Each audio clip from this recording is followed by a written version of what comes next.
My name is Sa'ad Shah.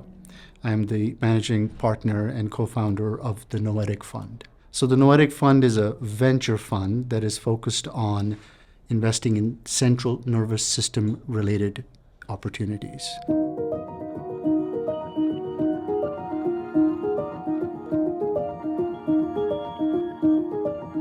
We have about 1.2 billion people around the world that are diagnosed with a mental health ailment, be that treatment-resistant depression, major depressive disorder, PTSD, anxiety, substance use disorder. So it's a very large problem that is affecting society at a overwhelming scale. It's an epidemic that has finally been given a lot of attention, thanks in part to the pandemic. And so what drives me is the fact that you've got the perfect bedrock now for us to plant the seeds of so many different modalities and opportunities that can actually solve the problem, be that in drug development or drug discovery or medical devices or medical technologies. This is the right time to look at the space and actually find ways in which we can solve the problem.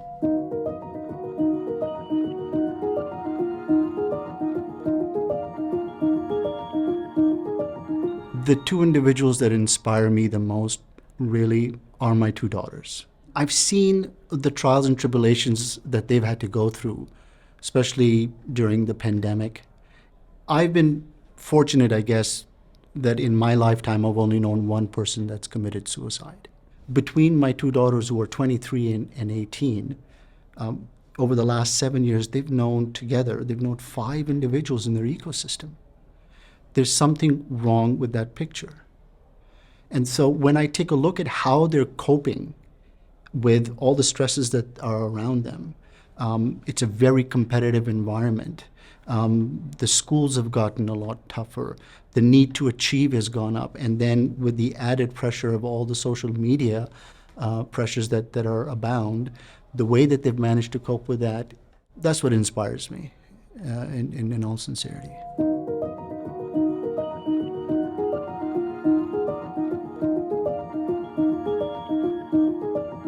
My interest in this space really came about because I was studying the role that plant medicine that had very high content of psychoactive substances and molecules in them, the role that those plants played across time and cultures and in society, right? The blue orchid flowers is very prominent when it comes to Egyptian hieroglyphics and taking a look at the old Egyptian carvings. The Homa in the Persian Empire, the Soma for the subcontinent in India, the Amanita muscaria, which is the mushroom, red mushroom with the white spots on it in Siberia. So it was just intriguing to me as to, well, what role did those substances play? Who was taking them? Why were they taken? And what did they learn from it? It's argued very much so that the concept of democracy came about because of an experience with ergot, which is a fungus that grows on wheat, and that's the basis of LSD. And the Greek initiates would go to Eleusis to have this sort of an event for the initiate, and they partook in ergot. And then they would come down and talk about what they learned, and they would say, hey, there's a concept that we will call democracy, and what do you guys think of that? There's a reason why the FDA from 2013 to 2019 on 5 occasions have given distinct sort of psychedelic or psychedelic-based molecules a breakthrough designation status, BTD status. That simply means that, listen, this is very efficacious, this has low toxicity, and it works, and we need to find a way to fast track it.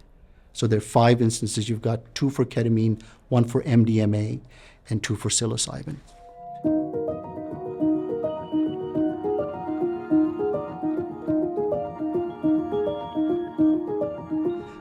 It's going to play a profound role. It's going to play a profound role because of our ability to truly understand the various permutations of different molecules with, other stacks and other molecules, and what that may bring about and how that interacts with the receptor in the way that it does. So instead of putting something together and then waiting for 3 days to see what the outcome is, now you can use machine learning and AI to really propel that. But also, more importantly, AI is going to play a very critical role in administration of these new chemical entities when they come out, especially psychedelic-based entities.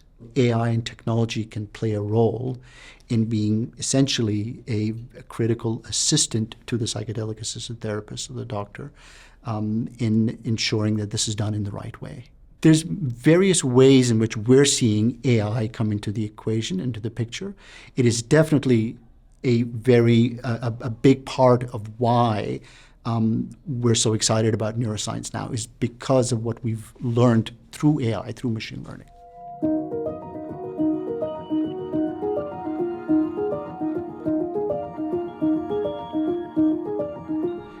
It's about awareness of an epidemic that is at a global scale that is just profound.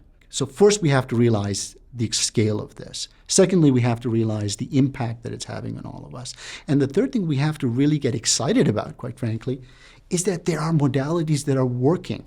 And so we're literally about 2 to 5 years away from actually seeing cures for many of these ailments. And I think this is the kind of community that needs to understand that, okay, this is an area maybe we should look at, that we should look at for funding purposes. We should look at investing. And from an investment standpoint, it makes tremendous amount of sense. We've already seen the kind of results that have come out of this.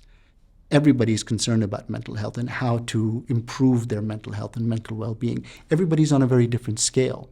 So there's a huge demand, there's a need for it, and we've already seen that for investors, there's a profound return on their investment capital, but there's also a profound return on human capital, right? And that's why they should be interested.